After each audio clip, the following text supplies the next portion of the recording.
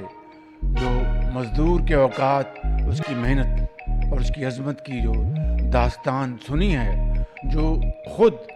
وہ ایک اس کا عملی نمونہ تھے، مجھے میرے دل میں میاں نواز شریف کے، ان کے دل میں، اور یہاں کی ہماری بیٹی وزیر اعلیٰ پنجاب، ان کے دل میں آپ کو دل کی اتھاہ گہرائیوں سے بلا خوف تردید کہنا چاہتا ہوں کہ مزدور کی عظمت کا ہمیں پورا احساس ہے.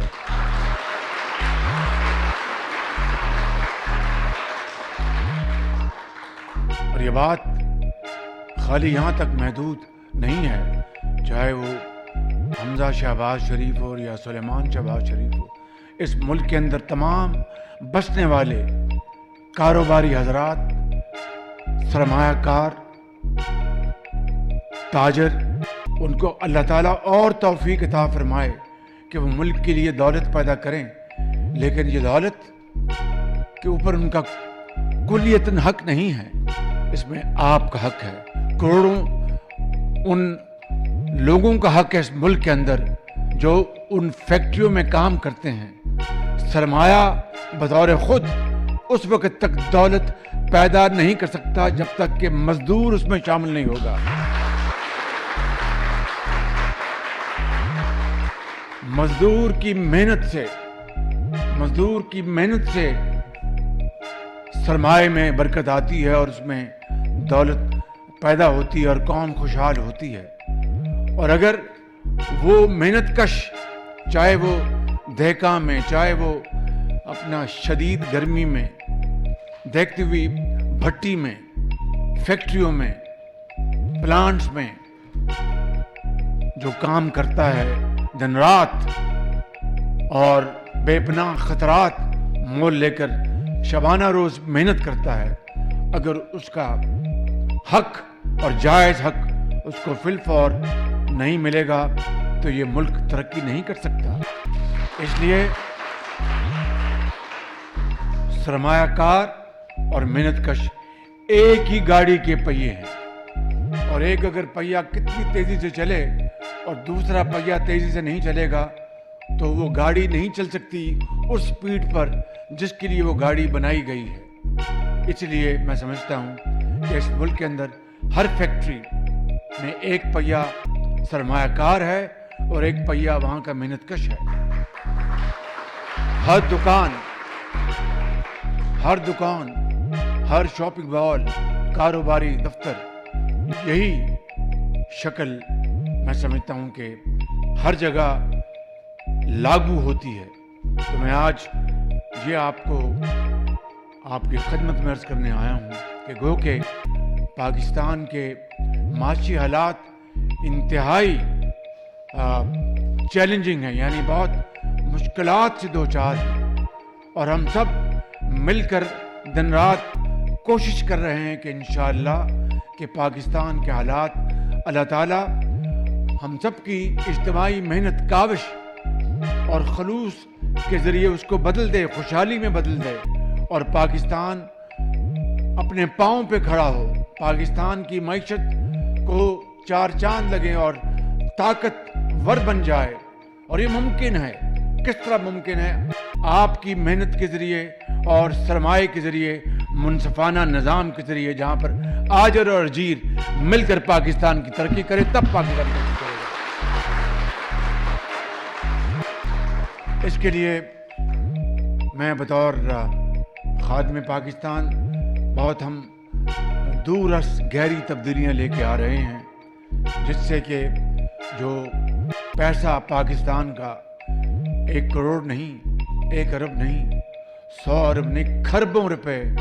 جو ڈوب رہے ہیں، ضائع ہو رہے ہیں، کرپشن کی نظر ہو رہے ہیں، ان کو انشاءاللہ ہم واپس لانے کے لیے دن رات کوششیں کر رہے ہیں. ابھی میں سعودی عرب سے آیا ہوں اور آپ یقین کریں کہ وہاں کے جو میرے انتہائی قابل احترام بھائی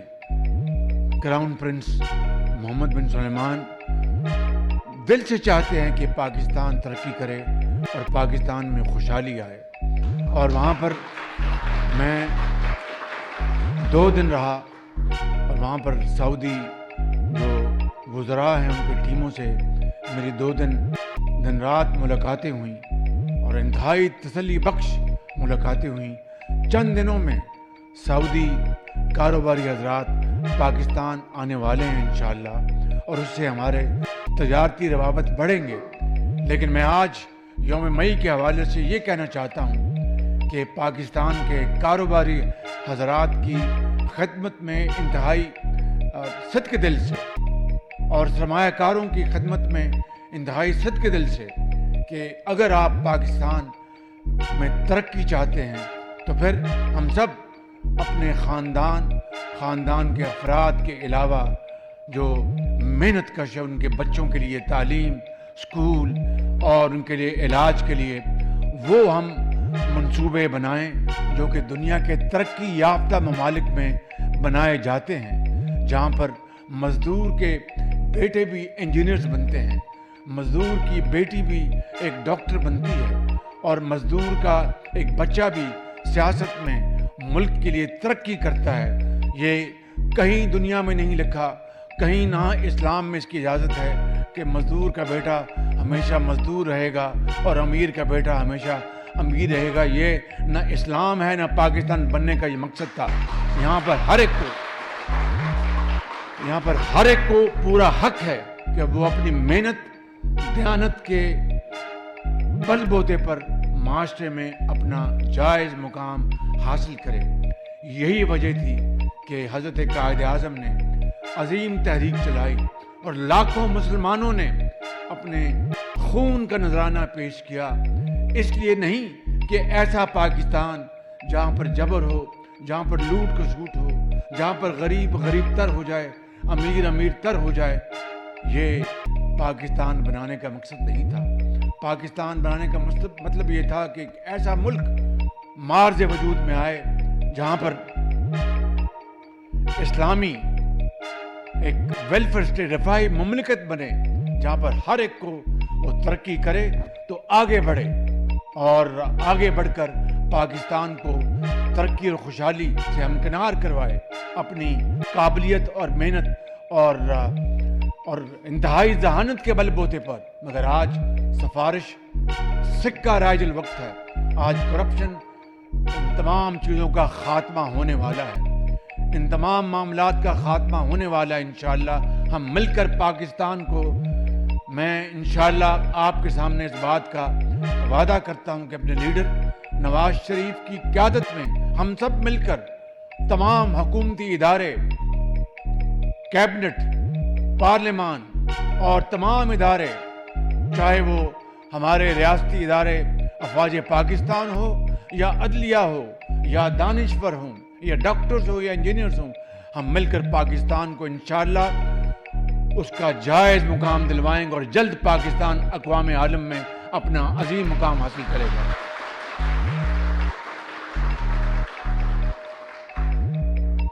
میں کچھ ماضی قریب کی یادیں آپ کے سامنے بیان کرنا چاہتا ہوں. ایک تو آپ کو علم ہے کہ پچھلے بجٹ میں بڑی تمام مشکلات کے باوجود سرکاری ملازمین کے لیے ہم نے جو منیمم تنخواہ تھی وہ اس کو 30,000 روپیہ کیا تھا اور انشاءاللہ اللہ تعالیٰ نے موقع دیا تو اس بجٹ پر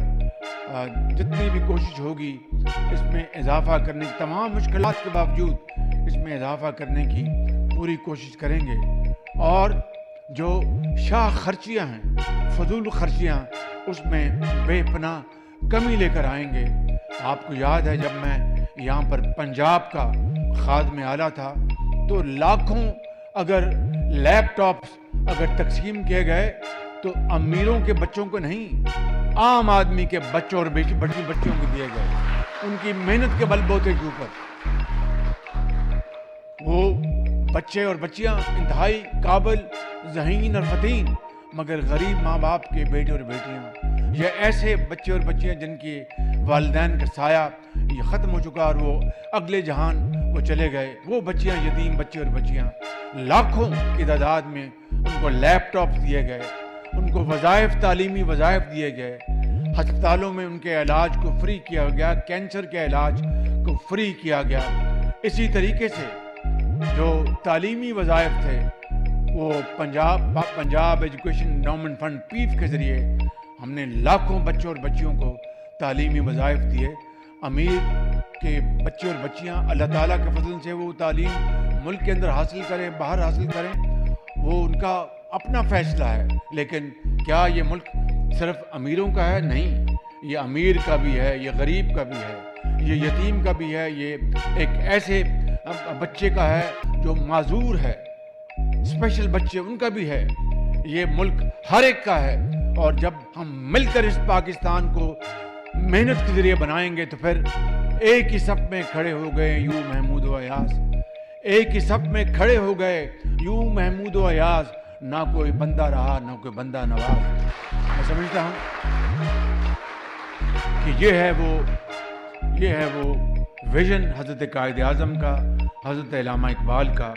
تو انشاءاللہ میں آپ کو یقین دلاتا ہوں کہ جو ماضی میں بطور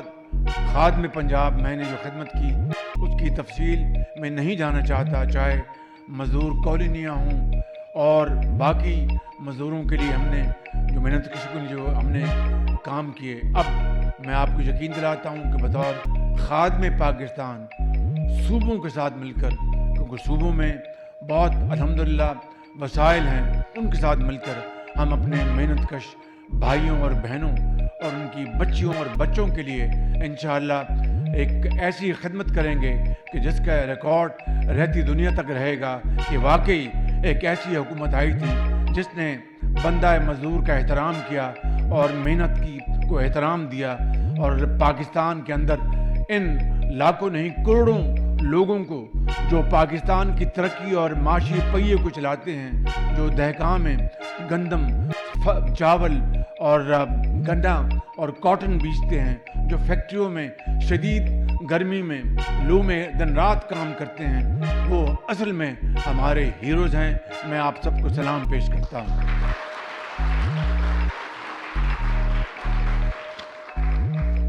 آخر میں یہاں پر موجود جو سیکرٹری ہیں ان کو بھی میں یہ کہوں گا کہ ایک سچے پاکستانی اور ایک قابل ایک سرکاری افسر کی طرح آپ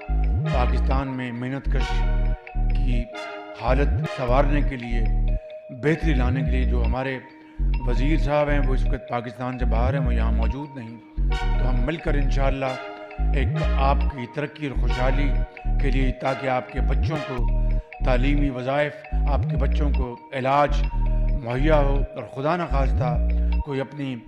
محنت کی فرش نازی میں اگر اس کی زندگی چلی جائے تو اس کے بچے جو ہیں پھر وہ لوارث نہ ہوں، ان کے لیے ایک نظام ہو جو کہ ان کو پورا یقین ہو کہ ہم لاوارث نہیں ہیں، ہمیں یہ نظام تعلیم بھی دلوائے گا اور ترقی بھی دلوائے گا اور خوشی بھی کرے گا۔ میں آپ سب کا ایک مرتبہ پھر شکریہ ادا کرتا ہوں اور آپ کو یقین دلاتا ہوں کہ انشاءاللہ آپ کی محنت کی بدولت پاکستان ترقی کرے گا، اور اس کے لیے آپ کی بہتری اور خوشحالی کے لیے ہم کوئی کسر نہیں چھوڑیں گے۔ اقبال کے اس شعر پر اپنی بات ختم کرتا ہوں کہ تمنا آبرو کی ہے اگر گلزار ہستی میں،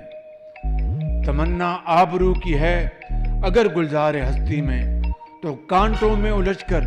زندگی کرنے کی خو کر لے، نہیں یہ شان خودداری چمن سے توڑ کر تجھ کو کوئی دستار میں رکھ لے، کوئی زیب گلو کر لے۔ پاکستان پائندہ باد۔